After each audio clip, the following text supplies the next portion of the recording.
इस सभागार में उपस्थित किसान, मजदूर, छात्र, नौजवान साथियों, हमारी आवाज जहां तक जा रही है,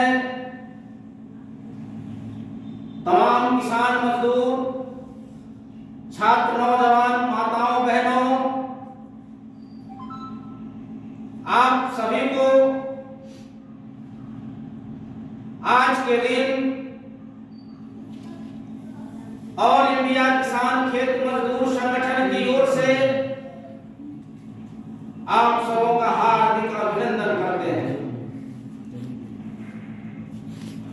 जैसा कि आपको मालूम है, नेताजी सुभाष चंद्र बोस आजादी आंदोलन के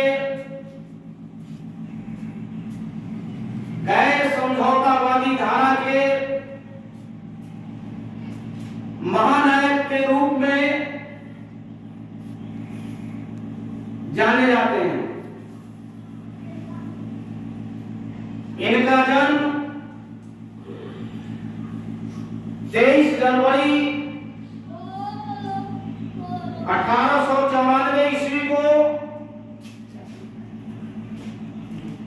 उड़ीसा के कटक में हुआ था। बचपन से ही मृदुल स्वभाव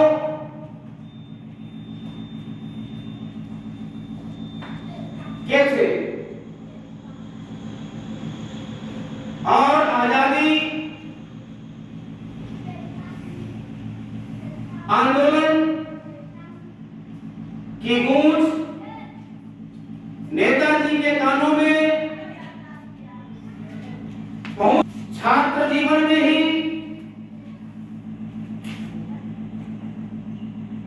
इन्होंने गरीबों का,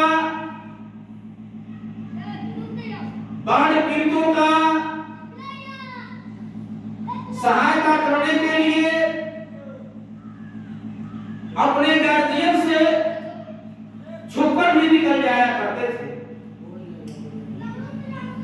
नेताजी सुभाष चंद्र बोस के पिता का नाम जानकीनाथ बोस था, माता के नाम प्रभावती देवी। जानकीनाथ बोस उस जमाने में सरकारी वकील हुआ करते थे, बाद में वो निजी प्रैक्टिस करने लगे थे। नेताजी की चंचलता इनके तेज को देखकर इनके माता पिता ने मन ही मन यह ठान लिया था कि हमारा बेटा बहुत बड़ा ऑफिसर बनेगा और उसे बनाने में हम अपनी महत्वपूर्ण भूमिका अदा करेंगे, और किया भी। नेताजी का प्रकरण है कि जब उसे आजाद दिलाना, इस महत्वपूर्ण काम को कैसे किया जाए।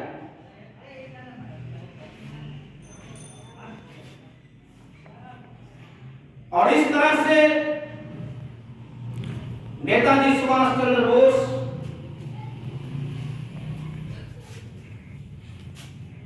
भारत से जापान जाकर वहां भारतीय बंदियों को एकजुट कर आजाद हिंद फौज नाम से एक सेना का निर्माण किया। आजाद हिंद फौज जब तैयार हो जाता है पूर्ण रूप से, तो नेताजी सुभाष चंद्र बोस पैरेड ग्राउंड में सभी को बुलाते हैं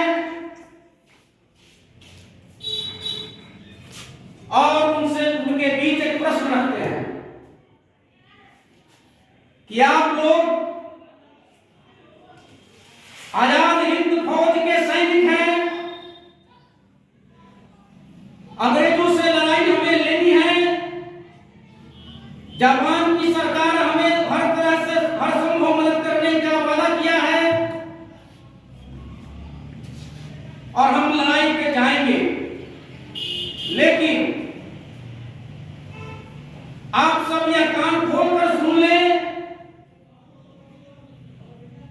कि हम 3 चीजें आपको देने जा रहे हैं। उन 3 चीजों को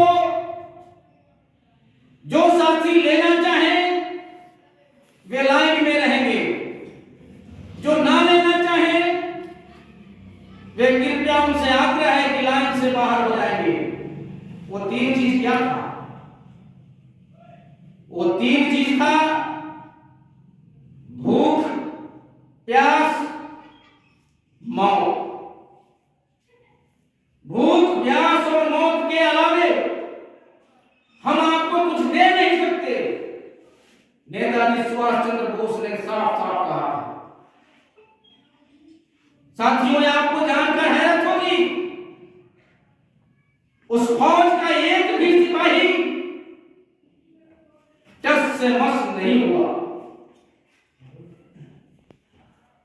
और सबों ने स्वीकार किया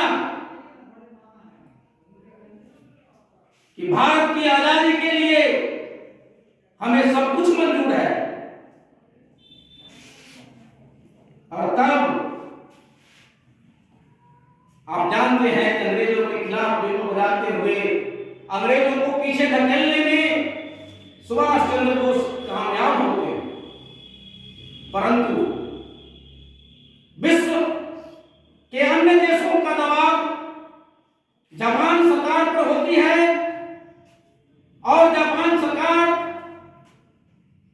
जो हर संभव मदद करने की बात कही थी वो पीछे हट रहा। नतीजतन रसद यानी खाने पीने की वस्तु, दवाई, ये सबों की कमी होने लगती है।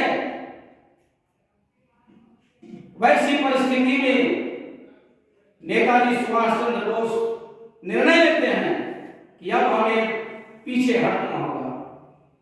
उस समय उन्होंने कहा था कि परिस्थितियों के हिसाब से